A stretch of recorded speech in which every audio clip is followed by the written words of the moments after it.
Jay Carney, the spokes idiot, White House briefing today, reveals this. Cut 2, go. I can tell you that tomorrow, the President and Vice President will hold an event here at the White House to unveil a package of concrete proposals to reduce gun violence and prevent future tragedies like the one in Newtown, Connecticut. Stop.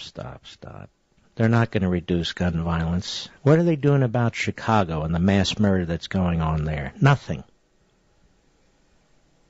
Remember I told you, watch for that phrase, gun violence?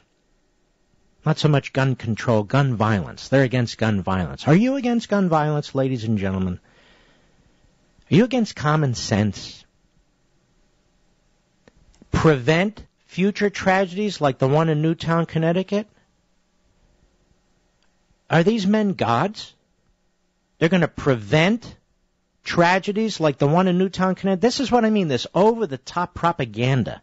They're not going to prevent tragedies like the one in Newtown, Connecticut, and I'm going to predict right now, it's very sad, it's very upsetting, that there will be future mass murders. There will be future mass murders. Not because of the Second Amendment, not because of the NRA, and in spite of what these knuckleheads do. I mean, this kind of talk is just so bizarre and preposterous. Go ahead, Mr. Producer. They will be joined by children from around the country who wrote the President letters in the wake of that tragedy, expressing their concerns about gun violence and school safety along with their parents. Now, you know, this tactic of surrounding yourself with children while you're advancing tyranny, this tactic is, well, it's as old as the 1930s. Late 20s, early 30s, mid-30s. Number of leaders of various regimes and would-be leaders, up-and-coming leaders of various regimes, this is a tactic they would use. I bet many of you have seen those old, news reels, so-called, propaganda reels, with various so-called leaders, I'll call them, standing among children, watching children play, while they steal the liberty of the people,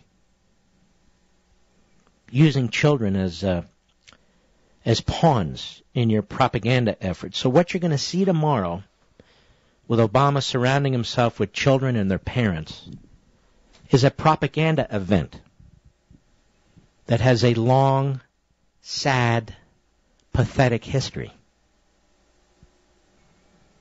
A long, sad, pathetic history.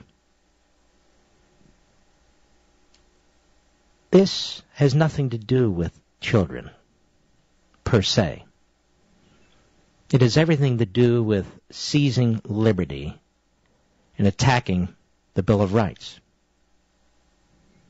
Maybe the Republicans will surround themselves with children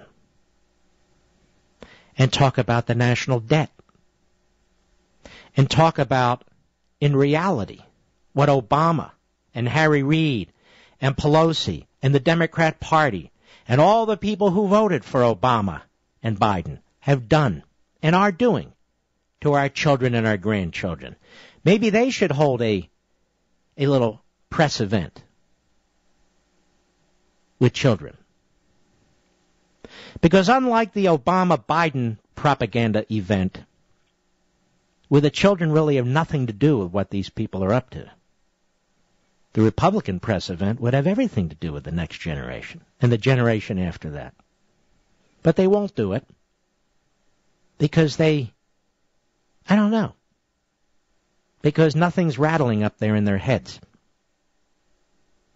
except a couple of ping pong balls. And then Jay Carney repeating Obama, repeating Biden, who repeated Obama. He came up with a real clever line. Hat tip, real clear politics, cut 3, go. If these things were easy, they would have been achieved already. If renewal of the assault weapons ban were easily accomplished, it would not need renewing because it would have happened already. The Fact of the matter is the President's committed to pushing these proposals. He is not naive about the challenges that exist, but he believes that, as he said yesterday, if even one child's life can be saved by the actions we take here in Washington, we must take those actions. Wow. What about the lives that are saved from people who have quote-unquote assault weapons and use them to defend their families? I'm so sick and tired of these demagogues. And I talked at length, what about the one child being saved if we bring back DDT? What about the one child being saved if we get rid of the CAFE standards? What about all the bodies, all the maiming, all the destruction from the redesigning of automobiles and light trucks and soon-to-be heavy trucks and so forth to meet the government's requirements on fuel and mileage? Or the DDT, the millions of babies and little kids killed, particularly in Africa. Obama doesn't do anything about them. I mean, if we could just save one child, wouldn't the deregulation of those two things be enough? We're not talking about one child really at all, though, are we? We're talking about millions of children. In the case of DDT, and tens of thousands of children in the case of the CAFE standards. But Obama made the CAFE standards even worse. And his Environmental Protection Agency is a mad dog running free. So much for the heartstrings there, Art Carney. But there we are. Remember now, I started the program, Gallup poll, and of all the issues that concern the American people, of those polled, 4% considered guns and gun control the top issue. And yet for 4 weeks now, maybe 5, whatever it's been nonstop.